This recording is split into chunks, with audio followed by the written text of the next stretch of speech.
I believe that our grandkids will look back to this time and say, America changed in the years following September 11th, 2001.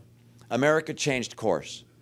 And I think the reason you're seeing a change begin to occur is because of a whole series of forces that are pushing us. One is the threat of radical jihad, this idea that there is an asymmetric foe without a nation to defend, a foe which has as its intent the collapse of all modern nations, replacing them with a religious caliphate and subjecting all the people in the world to their view of one faith, subjecting women to a second-class status.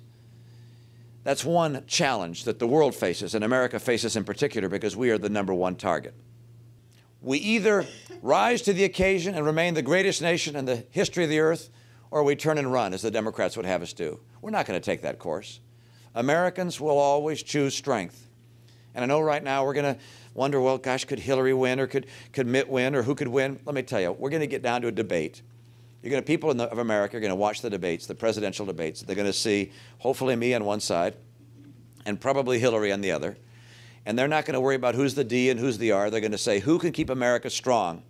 Who can make sure that we're prosperous? Who can make sure that we're safe? And I'm convinced that they're going to choose me in that question. And when they do so, we're going to make sure that America remains the strong nation we've always been and the hope of the earth. And so as I look at what the Democrats are saying and doing with regards to the war against these radical jihadists, it suggests a strategy of defeat. John Edwards stands up and says there is not a war on terror. He said it's just a bumper sticker. You tell that to the people in Indonesia and Malaysia and Pakistan and Lebanon and Israel and Egypt and Algeria and Nigeria and Tanzania and Kenya and England and Germany and of course in our own country, in New York and at the Pentagon, Washington, D.C., and other places. There's a war being waged by these Islamists. And if I'm President of the United States, there will be a war waged and won against these violent jihadists.